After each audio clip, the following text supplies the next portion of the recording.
반갑습니다. 화홍병원 척추센터 척추내시경 센터장을 맡고 있는 홍영호입니다. 오늘은 척추질환 무엇이든 물어보세요 라는 주제로 오늘 준비를 해봤습니다. 슬라이드를 보시면 척추질환 무엇이든 물어보세요 라는 제목으로 준비를 해봤습니다. 질문이 벌써 들어온 게 있는 것 같아서 답변을 좀 해보도록 하겠습니다. 햇살님께서 안녕하세요 원장님, 저는 60세 여성입니다. 3개월 전부터 견갑골이 저리고 발가락이 찌릿찌릿해서 엑스레이 촬영 결과 목과 허리 디스크 파일이라고 합니다. 지금은 발, 다리, 머리 등이 찌릿찌릿하고 간지럽기도 합니다. 진통소염제 복용은 17일 됐고 네오펜틴 추가에 복용한 지는 7일째인데 점점 다리, 배 옆구리로 찌릿찌릿 번져갑니다. 4년 전부터 등, 다리, 발, 팔이 몹시 시려웠어요. 쉬면서 기다려봐야 하는지 이대로 계속 고생하게 될지 몹시 불안합니다. 어떻게 해야 할까요? 많이 걷거나 약간 무거운 걸 들으면 엉치가 아프고 허리도 불편했어요. 5년 전부터는 평소에도 땀이 많이 나고 여름에도 등, 팔, 다리, 발이 시려워서 고생했습니다. 디스크 질환 때문에 등과 발, 다리, 팔이 시리고 땀도 비 오듯이 흘렀을까요? 좀 증상이 약간 좀 뭔가 그러니까 꼭 이렇게 목 디스크, 허리 디스크 부분이 일으키는 증상이 아닌 부분들이 있으신 것 같아요. 그러니까 특히나 지금 마지막에 말씀하셨던 것처럼 이제 땀이 나고 하는 그런 부분들은 사실 목 디스크하고 허리 디스크에서 오는 증상이 아니기는 하거든요. 근데 말씀하신 증상들 중에서 견갑골 쪽으로 저리고 아프다라고 하는 그런 부분들은 이제 목 디스크에서 오는 것이 맞을 것이고, 그리고 발로 그리고 찌릿찌릿 한다고 하신 증상, 그런 증상은 이제 허리 디스크에서 오신 증상일 수 있습니다. 근데 지금 조금 여러 가지 증상이 좀 섞여 있으신 것 같아요. 그래서 좀 이제 특히 우리가 비특이적인 증상이라는 얘기들을 합니다. 비특이적. 근데 비특이적이라는 거는 어떤 병을 특정 지을 수 없는 경우를 비특이적이라고 우리가 표현을 하거든요. 그래서 좀 비특이적인 증상이 있는데 이런 경우는 스트레스와 관련된 경우가 상당히 많이 있거든요. 그래서 햇살님이 최근에 혹시 스트레스가 극심한 상황 그런 게 있으신지 그런 것도 좀 생각해 보실 필요가 있고, 스트레스 상황이라는 거는 가족관계일 수도 있고 아니면 직장 문제일 수도 있고 여러 가지 문제들이 있을 수 있겠죠. 그런 부분들에 의한 증상도 같이 좀 섞여 있는 거 아닌가 하는 좀 느낌이 있어요. 아마 병원 가서 진료를 보셨을 때도 그런 얘기를 한 번쯤 들어보셨을 수도 있을 것 같기도 하거든요. 척추, 그러니까는 목 디스크, 허리 디스크랑 관련된 증상 자체는 또 그에 맞춰서 치료를 하면 되는 것이고, 그 외의 부분들에 대해서도 뭔가 이제 스트레스 조절이라든지 그런 부분들이 좀 필요하실 것 같아요. 네, 화이팅님 안녕하세요. 카자네님도 안녕하시고, 네, A4 사이즈님 안녕하세요. 반갑습니다. 비가 오는 날에는 더욱 원장님이 생각난답니다. 왜 비 오는 날에 제가 생각나시는지 궁금합니다. 네, 화이팅님께서 물어보신 질문 읽어드리겠습니다. 저희 어머니가 허리 건강은 좋으셨는데,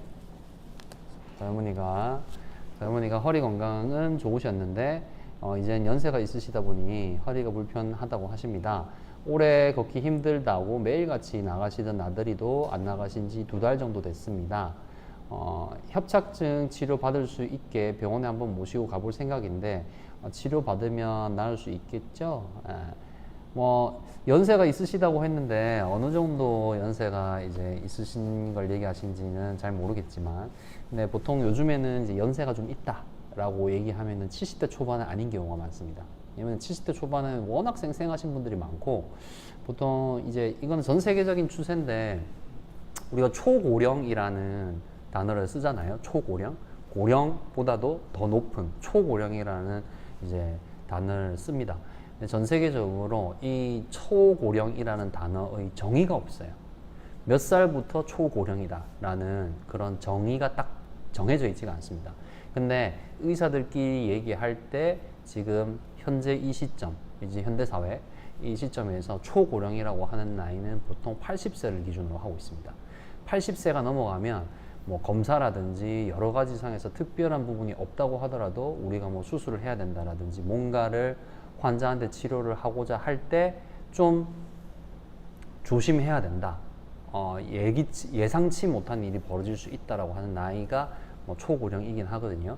화이팅님 그 어머니께서도 80이 넘으셨는지는 모르긴 한데, 근데 요즘에 뭐 초고령이라고 하더라도 수술도 받고 하시는 분들이 많이 있거든요.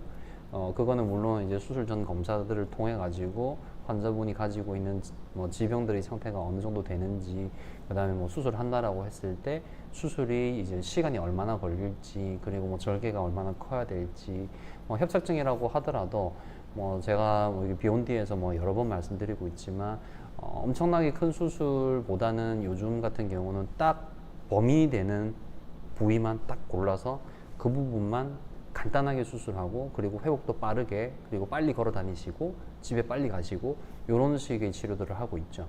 그래서 뭐 양방향 내시경 같은 경우는 허리에다가 요만하게 구멍만 2개 뚫고 전신 마취도 안 하고 이렇게 진행을 하니까 80세 넘고 90세 넘어도 수술을 받으시는 경우가 이제 꽤 있습니다. 그래서 뭐 나을 수 있겠죠.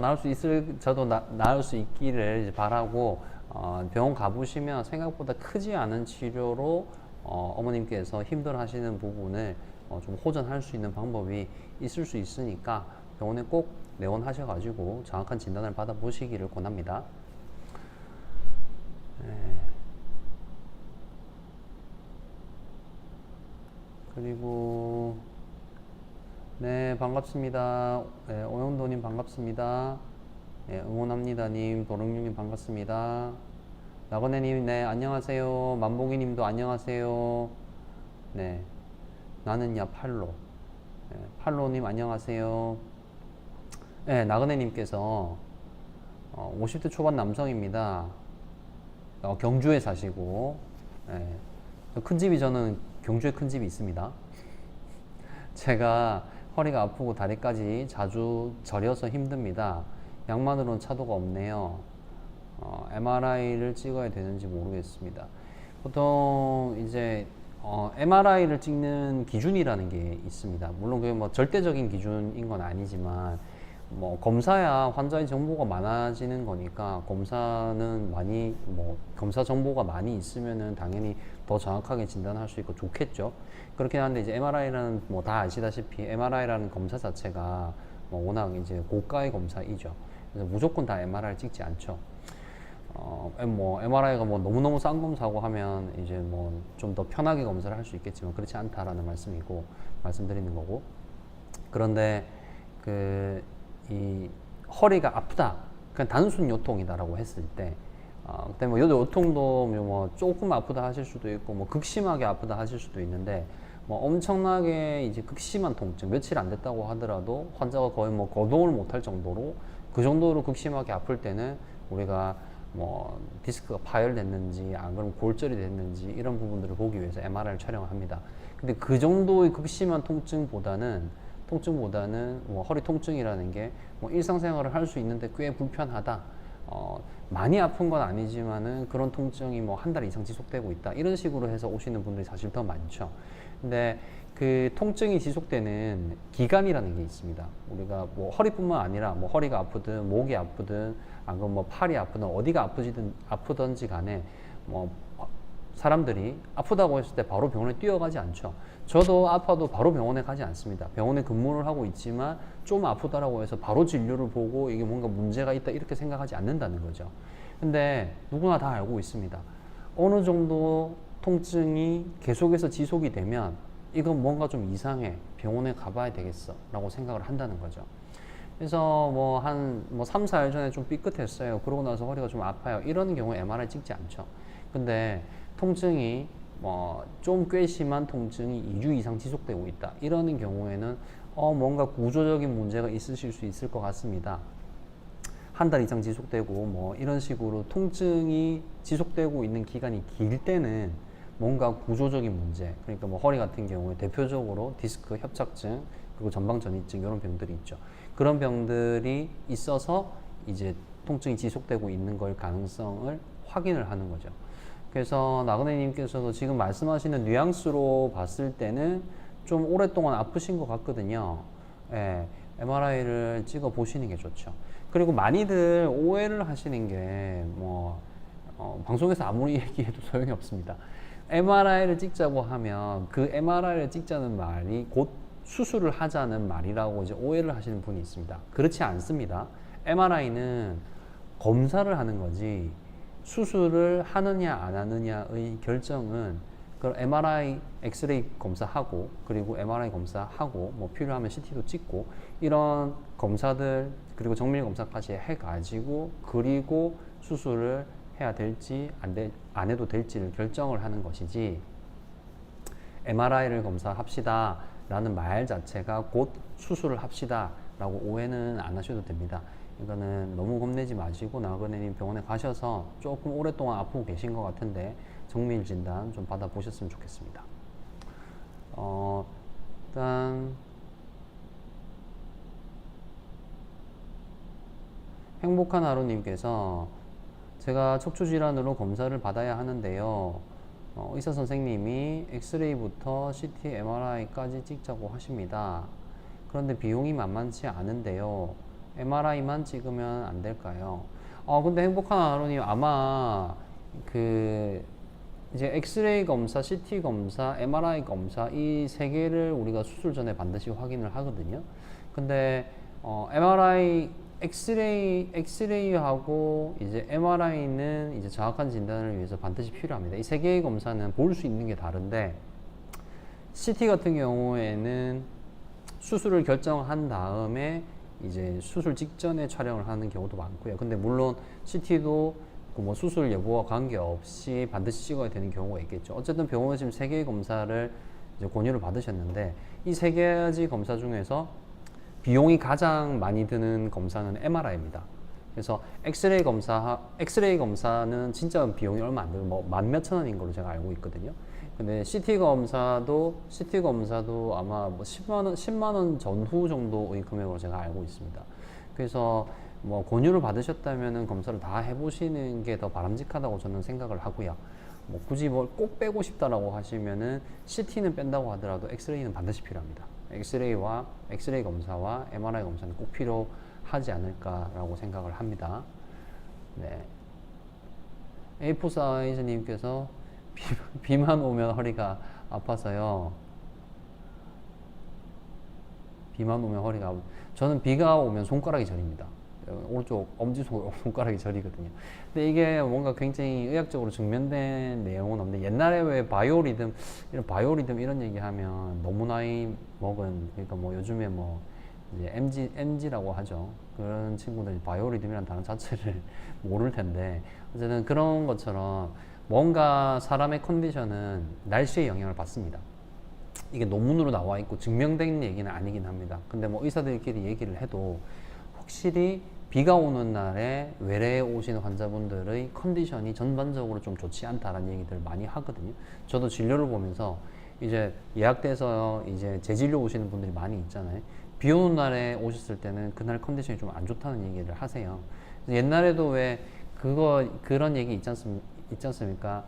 애미야 빨래 걷어라 비 온다 그게 이제 그 할머니가 이제 뭐 어깨가 아프든 뭐 허리가 아프든 관절염이 있으시든 비 오기 전날부터 그 증상이 생기는 거죠.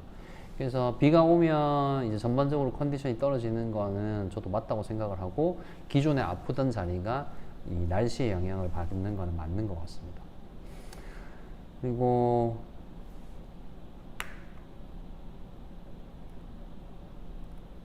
네. 그리고 만보기님께서 80세 어머니이십니다. 시골에 계시는데 일하시느라 허리, 다리, 무릎 아프셔서 동네에서 주사치료 맞으시면서 견디시는데 네, 그렇게 지내시는 분들 너무 많으시죠. 마취가 잘 안 되셔서 수술이 힘들다고 하시네요. 주사를 일주일에 한 번 맞아도 되나요? 금액이 1회 18만 원 정도 하는데 부작용 걱정됩니다. 몸에 멍이 들어 있으셔서요. 주사는 여러 종류가 있습니다. 그래서 그런 주사들 중에서 스테로이드라는 성분이 있죠. 우리 척추에 신경주사라는 주사를 놓죠. 저도 뭐 주사를 많이 놓고. 근데 이 스테로이드 주사는 옛날에 처음 나왔을 때 정말 만병통치약이라고 했었죠. 그때는 스테로이드라는 약의 부작용을 모르는 때였었고, 그래서 정말 여기도 써보고 저기도 써보고 정말로 이제 의사들이 데이터가 많이 없는 상태에서 이미 그 데이터가 별로 없는 상태에서 정말로 스테로이드를 여러 부위에 많이 썼었습니다. 근데 거의 모든 질환이 스테로이드를 사용을 딱 하면 초반에 딱 좋아집니다.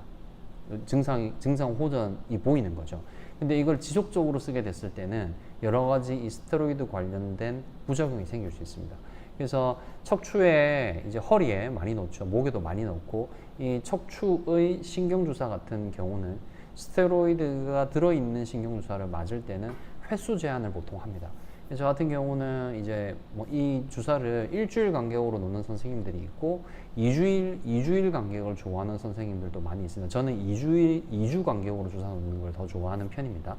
그래서 제가 환자분들한테 2주 간격으로 3, 4회 정도 맞고요. 그 맞고 나면은 그래도 한 3개월에서 6개월 정도는 주사를 안 맞으시는 게 좋습니다라고 제가 설명을 합니다.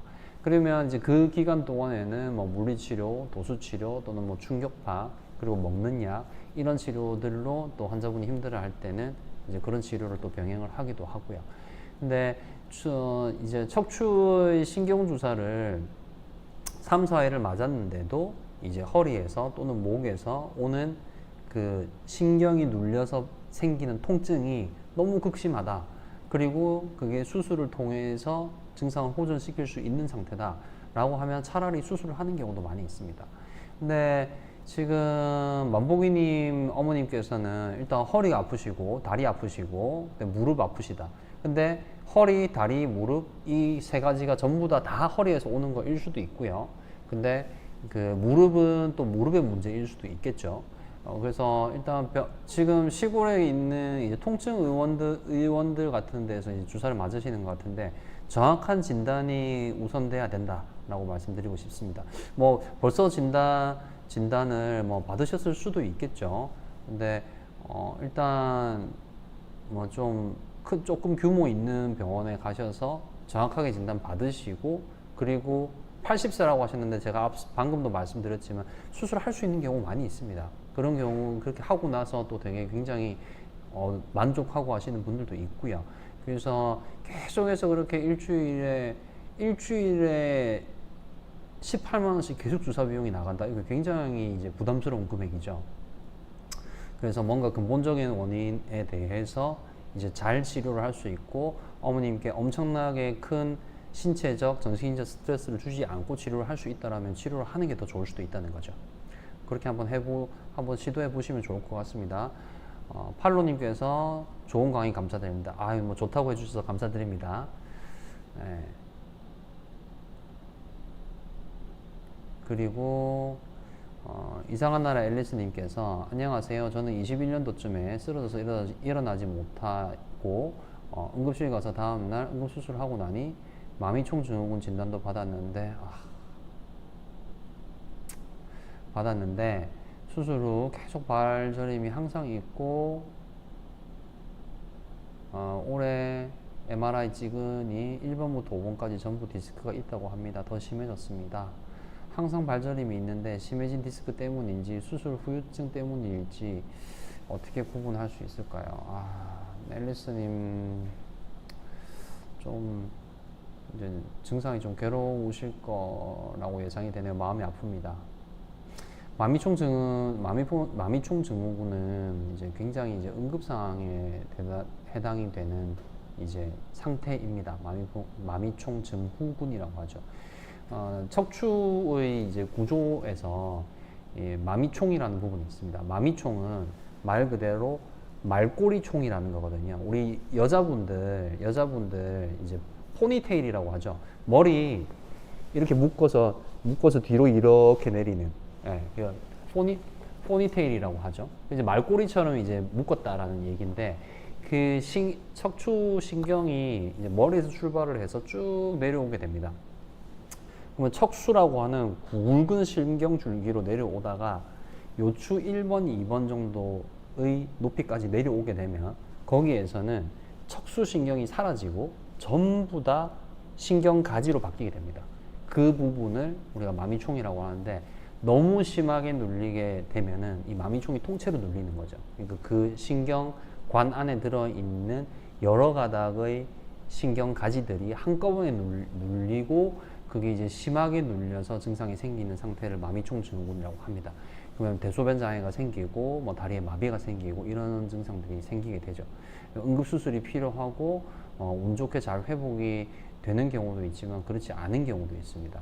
근데 지금 앨리스님께서 말씀하시는데 대소변 장애 얘기를 안 하시거든요. 그럼 현재 지금 대소변 장애는 없다고 봐도 될까요, 앨리스님? 대답을 바로 주실 수가 있는지 모르겠네요.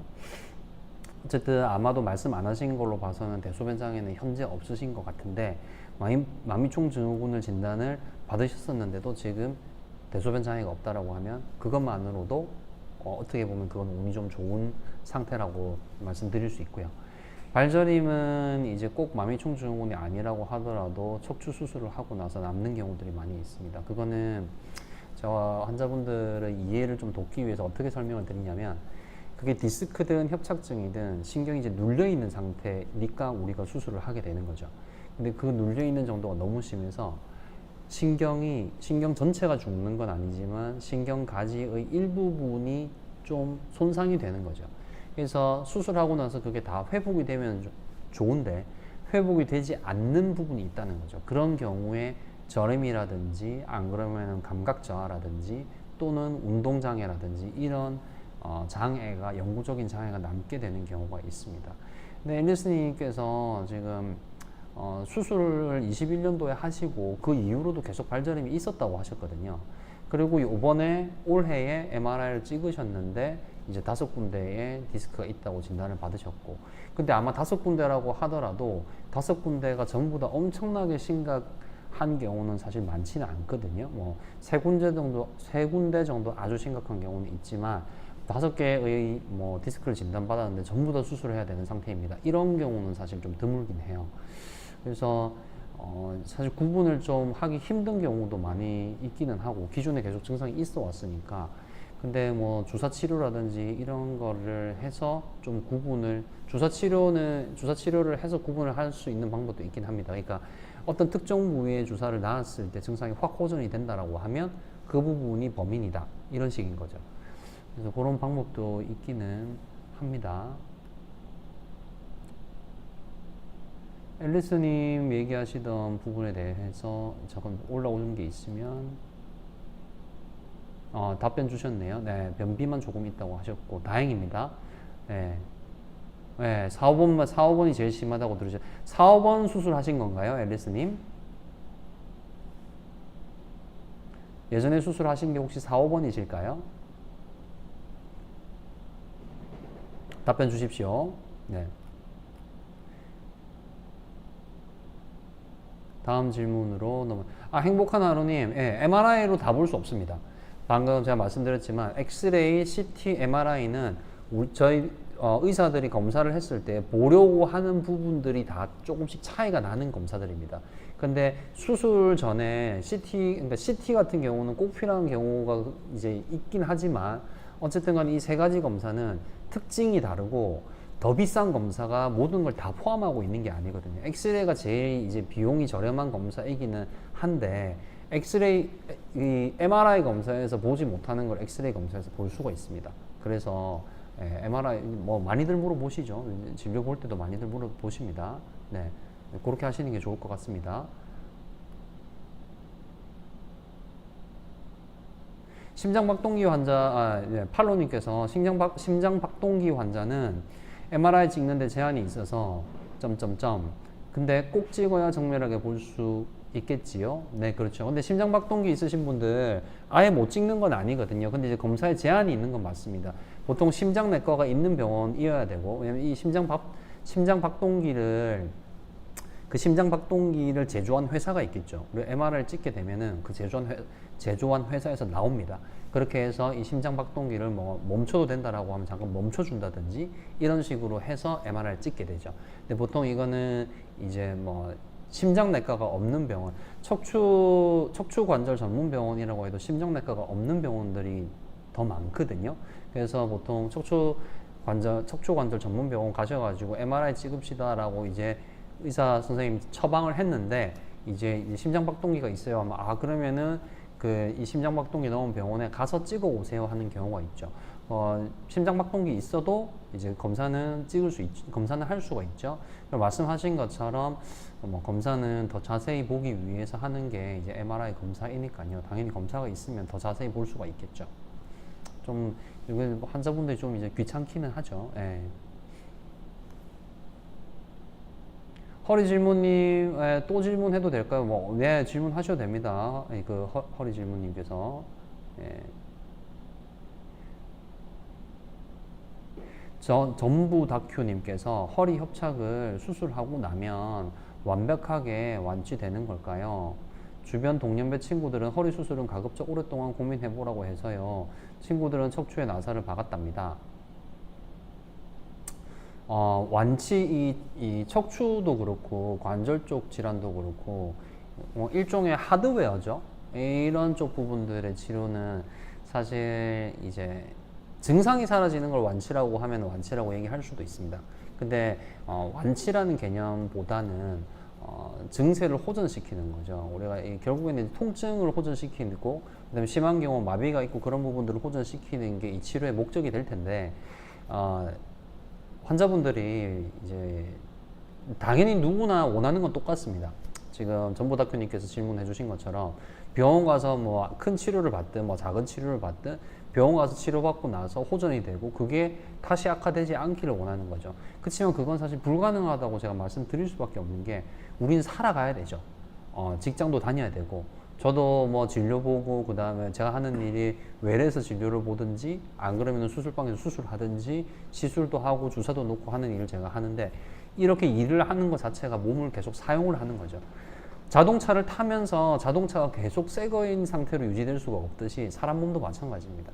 시간 지나면서 우리는 하루하루 나이를 먹고 있고 그리고 일을 하면서도 계속해서 어느 정도 몸을 손상을 시키고 있는 상태죠. 그래서 이 완치라는 개념보다는 어쩔 수 없이 수술을 해야 되는 경우니까 수술을 하는 것이고 그리고 이 수술이 정말 많이 발전을 했습니다. 제가 이전에 이제 비욘드에서 이제 했던 이제 방송들도 보시면 양방향 내시경에 대한 얘기가 많이 나오는데 내시경이라고 하는 것은 이 척추 분야뿐만 아니라 다른 과목들도 다른 과들도 다 마찬가지입니다.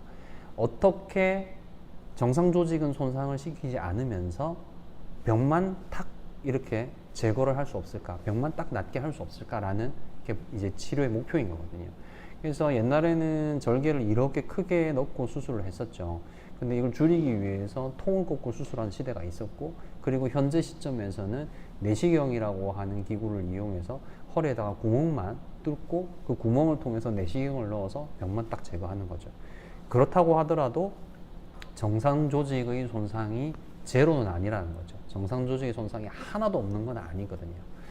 그래서 완치라는 개념보다는 이제 꼭 수술을 할 수밖에 없으니까 수술을 하는 거다라고 전보다큐님 이해를 하시고요. 그리고 이제 주변 친구들이 가급적 오랫동안 고민해보라고 하죠. 근데 그렇게 주변에서 뜯어말리시는 분 죄송합니다. 주변에서 뜯어말리시는 분들이 있어도 매일매일 수많은 분들이 전국에서 수술을 받고 계십니다. 전국이 아니라 전 세계죠. 그럴 수밖에 없는 이유는 그거 말고는 방법이 없어서 그렇거든요. 그래서 수술하고 나서 제가 늘 환자분들한테 관리를 잘 해야 되는 거에 대해서 너무나도 얘기를 많이 합니다. 운동해야 되고 바른 자세 유지해야 되고 중간중간에 앉아 있으면서 지금 제가 앉아서 지금 방송하고 있죠. 이렇게 앉아 있으면서도 이렇게 허리 펴고 이런 스트레칭 수시로 해주고 이런 스트레칭을 잠깐 몇 초만 해주는 것만으로도 척추 건강이 훨씬 낫거든요. 그래서 그런 관리가 너무너무 중요하고 또 병이 생긴다. 요번에 수술한 마디가 아니어도 다른 마디에도 병이 생길 수 있고 수술한 마디에도 뭐 디스크 재발될 수 있고 협착증 재발될 수 있고 이런 말씀을 드릴 수밖에 없습니다. 그렇게 이해를 하시면 하셔야 될 것 같습니다. 전부다큐님. 그리고 한 가지 더 말씀드리면 예전에 아주 오래전에 수술 받으셨던 분들은 아주 이제 고식적인 아주 옛날 방법으로 수술을 받으셨다라고 하면 그 뒤에 뭐 여러 가지 이제 힘든 부분들이 많이 있었을 수 있습니다. 근데 말씀드렸다시피 수술이 정말 많이 발전했습니다. 저한테 수술 받으시고 그렇게 얘기하시는 분들 꽤 많이 있습니다. 쓸데없는 고민을 너무 오래 했다고, 진작에 수술 받을 거 그랬다고, 이 정도로 수술하고 나서도 많이 안 아프고 일상생활도 이 정도로 빨리 복귀하고 이렇게 다리가 가벼워질 줄 알았으면 자기는 진작에 수술했을 거라고. 근데 주변에 말리는 사람도 많았고 너무 겁이 나서 미룬 게 벌써 지금 5년이다 10년이다 하시는 분들이 많다는 거죠. 그래서 꼭 수술을 받아야 할 때 이제 너무 그렇게 생각 안 하셨으면 좋겠고, 어쨌든 척추 질환의 이제 근본적인 문제는 우리가 일상생활을 하는 거, 그리고 바른 자세 관리가 안 되는 부분들, 그래서 관리하는 거 너무너무 중요하다 말씀드리고 싶습니다. 그리고 허리 질문님께서 또 제가 10여 년 전 허리 디스크 판정을 받았는데 처음에 통증이 있었습니다. 의자에 앉아 있을 때 가끔 허리가 뻐근한 경험을 했는데 인터넷 검색을 해보니 허리 디스크는 시간이 지나면 저절로 좋아진다는 얘기가 있고 치료는 일시적이다 이런 내용이 있었는데 맞는 말인지요? 허리 디스크는 시간이 지나면 좋아지는 걸까요? 허리 디스크가 시간이 지나면서 호전되는 경우가 있는 건 맞습니다. 근데 그건 어떤 경우냐면 그 형태가 있는데 디스크라는 잠깐만요.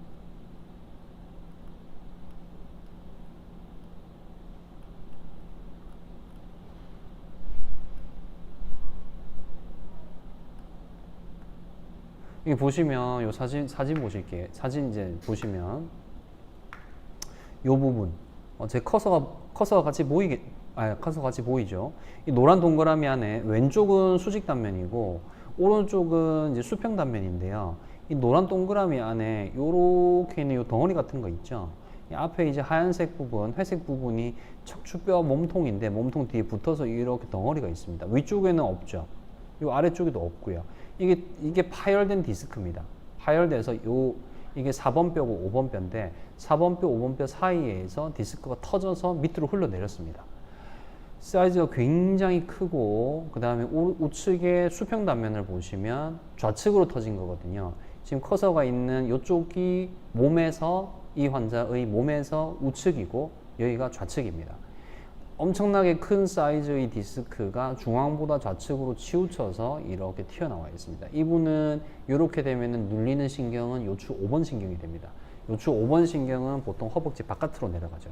바깥으로 내려가서 발목을 들어 올리는 동작이랑 관련이 있습니다. 만약에 이분이 견딜 만큼 정도의 통증, 주사치료 그리고 약물치료, 먹는 약이죠. 그런 치료들을 통해서 견딜 수 있는 정도의 통증이고 좀 불편은 하지만 극심하게 아프진 않아요. 뭐 일상생활을 할 수 있고 이렇다라고 하면 수술 안 하고 버틸 수 있습니다. 근데 조금 위험할 수는 있죠. 뭐냐면 저 정도 신경이 눌리면은 발목에 마비가 오는 경우가 많이 있습니다. 5번 신경은 발목을 이렇게 들어 올리는 동작을 하는데 이 마비가 오게 되면 그때는 기다리면 안 되거든요. 그때는 서둘러서 수술을 해줘야 됩니다. 눌리는 신경을 눌리지 않게 해줘야지 이 발목의 힘이 돌아온단 말이죠. 왜 그러냐면 마비가 됐든 안 됐든 수술하고 나면 이게 나중에 무조건 돌아온다 라고 하면은 수술을 미룰 수 있는 만큼 미뤄도 됩니다. 근데 마비가 오면 이거는 빨리 수술적 치료를 통해서 신경이 안 눌리게 해놔야지 돌아올 가능성이 생기거든요. 빨리 수술하면 돌아오는 분들이 많고요. 근데 늦게 수술을 하면 이게 영구장애로 남는 경우가 있습니다. 근데 지금 이 정도 사이즈는 사실 마비가 이제 오는 경우가 많고 이 환자분은 이제 마비가 있었던 분이거든요. 바로 수술했죠. 바로 수술하고 다 좋아지셨죠. 근데 지금 디스크의 자연치유에 대해서 물어보시는데 자연치유라는 건 뭘 얘기하는 거냐면 이 파열된 디스크가 저절로 사라지는 걸 얘기합니다. 사라진다라는 표현보다는 우리 몸이 스스로 세포하고 화학물질들을 보내서 저걸 분해를 하는 거죠. 분해해서 없애는 겁니다. 근데 그게 가능한데 그게 되려고 하면 대체적으로 그렇게 기다릴 수 있는 환자분들이 별로 없는 이유가 일단 통증 자체가 너무 극심합니다. 그 정도 되면. 그리고 마비가 있는 경우에는 당연히 기다릴 수가 없고요. 그래서 기다릴 수 있는 경우가 있는데 그런 분들 같은 경우는 디스크가 자연 치유되는 거를 저희도 기다리는 걸 권합니다. 그래서 운 좋게도 디스크가 터졌는데 허리가 좀 불편해서 왔어요. 좀 몇 달 됐어요. 처음에 다리가 조금 저리고 아픈 것 같았는데 지금은 다리는 괜찮아요. MRI 확인이 필요할 것 같습니다. MRI 찍었고 보니까 이제 디스크가 터져 있죠.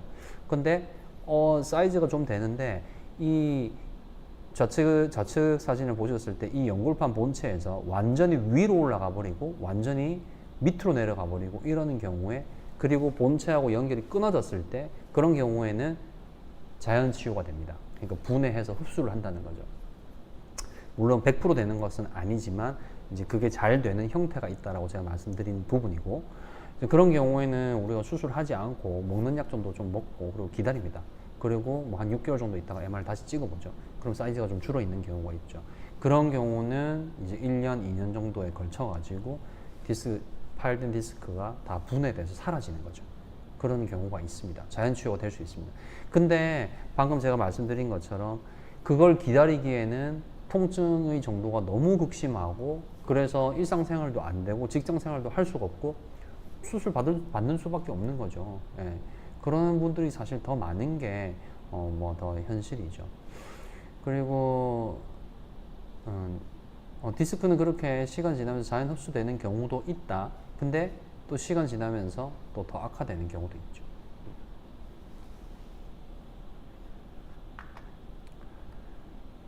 다음 질문 보겠습니다.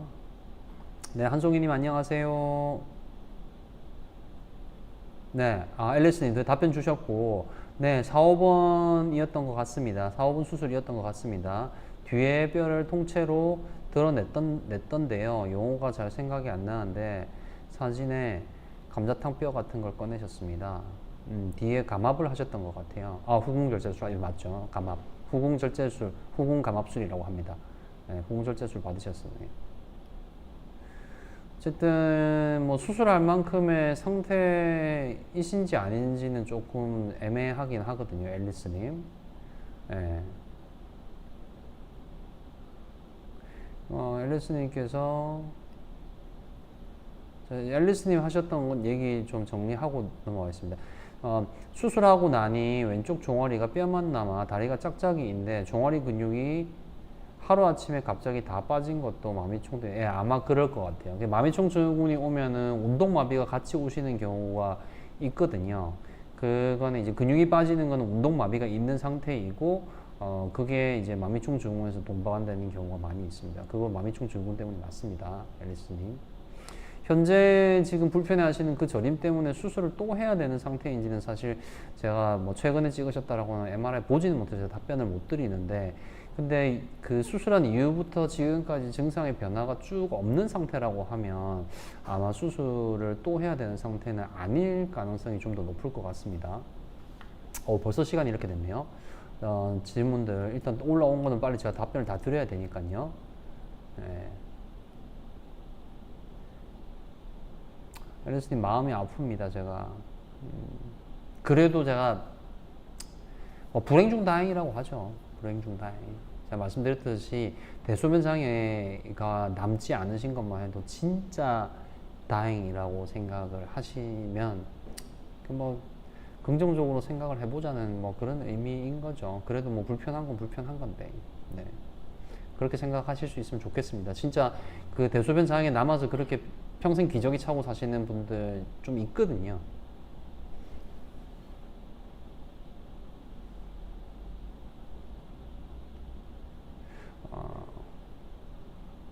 네, 키롱님께서 허리 디스크가 있었는데 최근 운동하다가 다쳐서 신경차단술을 5회 정도 받았습니다. 신경차단술은 차도가 없어서 중단하고 물리치료 받고 있는데 3개월이 지났는데도 엉덩이부터 방사통이 계속 남아있는데 이상근 증후군일 가능성이 있을까요? 키롱 뭐 이상근 증후군일 수 있습니다. 이상근 증후군일 수 있는데 근데 보통 그렇게까지 지속이 되지는 않거든요. 정밀 검사, MRI 검사는 안 해보신 것 같네요. 지금 진단에 대한 얘기는 안 하셨거든요. 디스크가 옛날에 있었다는 얘기신 거고, 증상이 그렇게 지속되고 있으시면 지금 시점에서 정밀 검사인 MRI 검사를 해보시는 게 좋을 것 같습니다. 기록님. 네, 숑숑님께서 흉추 부종인대 골화증 진단 받았습니다. 수술 안 한다면 뭘 조심해야 할까요? 이제 후종인대 골화증은 사실 좀 어려운 병이죠. 병의 정도가 어떠냐에 따라서, 그러니까 많이 안 눌리면 진단은 받으셨지만 딱히 뭐 신경이 되게 많이 안 눌리는 분들 되게 많거든요. 뭐 검사했는데 후종인대 골화증이 있네요 라는 거지, 그게 뭐 신경을 심하게 누른다거나 그런 경우가 아니라고 하면 뭐 조심해야 되는 건 그냥 상식적인 수준에서 조심하는 거죠. 뭐 허리 구부정한 자세 좋지 않고, 그다음 바른 자세 유지하려고 노력하고 근력 운동 해주고 그렇게 하셔야 되는 것 같습니다. 지금 진단받았다라고만 얘기하시고 뭐 이게 뭐 어떤 뭐 수술을 하자라든지 그런 얘기를 안 하시는 걸로 봐서는 아마 제가 말씀드린 것처럼 그런 식으로 진단을 받으셨을 가능성이 높아 보이긴 합니다. 종성님. 예. 행복한 하루님께서 원장님, 그런데 척추 수술이 옛날과 비교하면 많이 안전해졌을까요? 네, 그렇죠. 옛날이랑 비교하면 정말 많이 안전해졌죠. 저 요거 잠깐 보여드릴게요. 이제 슬라이드 보시면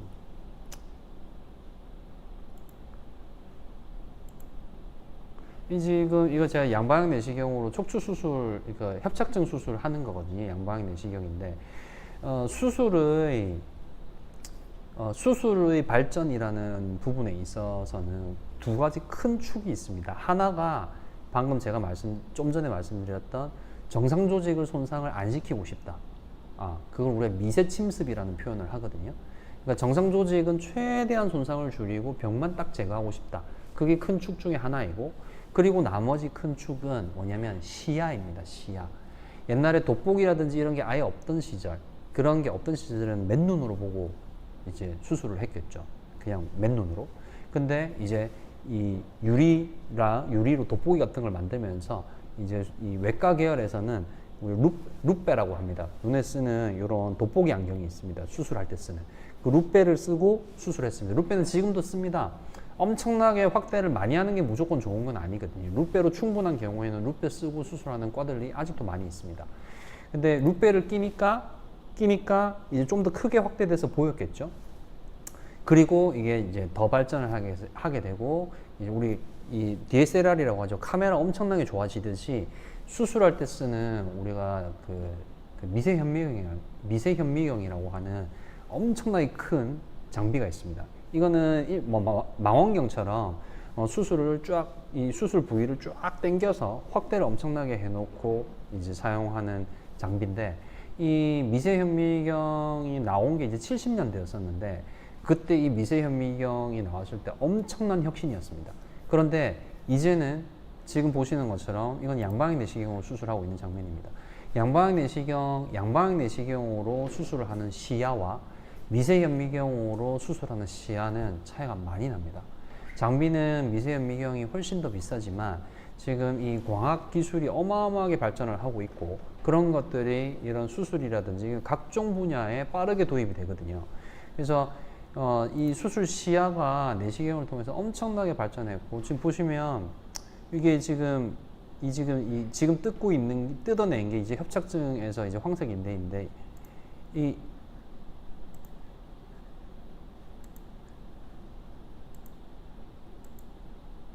지금 화면에서 보시는 이 정말로 가느다란 실핏줄이거든요. 이런 것들을 더 자세히 볼 수 있죠. 그래서 수술이 사실 더 안전해졌습니다. 옛날보다. 당연히 더 환자의 안전은 계속해서 의사들이 더 어떻게 하면 환자를 더 안전하게 수술할 수 있느냐, 어떻게 하면 그 위험을 좀 더 줄일 수 있느냐, 이런 것도 계속해서 발전해가고 있거든요. 당연히 옛날보다 훨씬 더 안전해졌고, 그리고 수술 후 통증도 줄어들고 수술 시간도 짧아지고 회복도 짧아지고 일상생활 복귀도 짧아지고 많이 발전을 한 상태입니다. 시간이 거의 다 돼서 빠르게 남아있는 질문들 답변하고 마치도록 하겠습니다.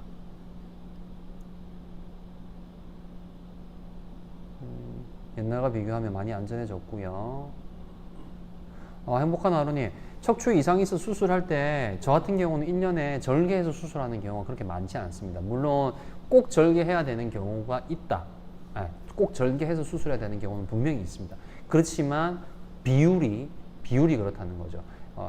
절개를 하고 수술하는 것보다는 내시경으로 수술하는 경우가 제 경우에는 더 많고요. 꼭 절개해서 봐야 되는 게 아닙니다. 숑숑님께서 계단을 오르내릴 때 힘이 잘 안 들어가고 걸을 때 중심이 한 번씩 흔들려요. 저 숑숑님한테 근데 지금 그 증상은 좀 애매하죠. 그게 그 후종인대 고라 때문에 생기는 증상인지는 조금 애매하죠. 그건 좀 진료 보신 선생님하고 좀 얘기가 필요하실 것 같습니다. 허리 질문님께서 명쾌한 답변 감사드립니다. 인터넷에서 보는 것보다 인터넷에 나와 있는 정보 얘기하시는 거겠죠? 강의 보기를 잘한 것 같습니다. 감사합니다. 행복한 어느 병원 가면 볼 수 있나요? 저는 수원에 아까 제 앞에 나와 있는데 수원에 있는 화홍병원이라는 곳에 있습니다. 만보기님이 앉았다 일어나면 무릎에서 썩썩 소리가 납니다. 통증은 심하지 않지만 소리가 너무 큰데 괜찮을까요? 이건 제 분야는 아니긴 합니다. 무릎은 정형외과 관절 쪽에서 보는 거긴 한데 저도 일어날 때마다 무릎에서 딸깍 소리가 납니다. 근데 통증이 없으면 별 의미는 없다고 정형외과 쪽에서 얘기들 하더라고요. 허리도 그렇거든요. 이제 허리를 젖힌다든지 하다가 두둑 소리 날 수 있는데 통증이 생기거나 그렇지 않으면 소리 나는 것 자체는 큰 의미는 없습니다. 행복한 하루 매일 방송하지 않고요. 제가 한 달에 한 번쯤 여기 비욘디에서 이렇게 방송을 하고 있습니다.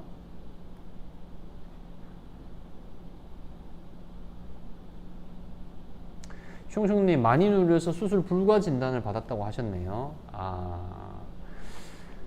그 흉추의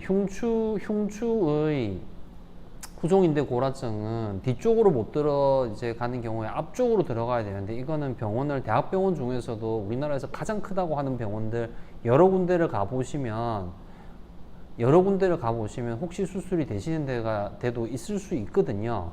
그래서 병원을 한 군데만 만약에 한 군데 두 군데만 가보셨다라고 하면 정말로 소위 얘기하는 정말로 크다라고 하는 우리나라에서 제일 크다라고 하는 병원들이 있죠. 그런 병원들을 몇 군데 더 좀 가보시면 혹시 방법이 있으실 수 있습니다. 그런 노력이 필요합니다. 그쵸, 앨리스님. 이모 그만한 게 다행이라고 긍정적으로 생각하고 사셨으면 좋겠어요. SY님께서 감압술 후 MRI 상으로 이상이 없는데 앉는 게 힘들고 엄지발가락 살짝 당기는 느낌이 있습니다. 엉덩이 떨림과 간혹 시큰함이 있습니다. 언제 수술하셨는지 모르겠는데 수술하고 나서 약간의 증상이 남는 분들은 사실 생각보다 좀 많이 있습니다. 근데 시간 지나면서 호전되시는 분들도 많이 있고요. 굉장히 힘든 게 아니시라고 하면 이렇게 운동도 열심히 하시고 그렇게 좀 지켜보셔야 될 것 같습니다. SY님. 숑숑님 힘내셨으면 좋겠고요. 상태가 제가 사진을 보진 못했지만 말씀하신 걸로 봤을 때는 꽤 상태가 좀 많이 안 좋으신 것 같거든요. 근데 어쨌든 방법을 한번 제가 말씀드린 그 방법으로 혹시 가능한 데가 있는지 꼭 찾아보시고 힘내셨으면 좋겠습니다. 오늘 방송 여기까지 하겠습니다. 또 다음 달에 좋은 내용으로 찾아뵙도록 하겠습니다. 감사합니다.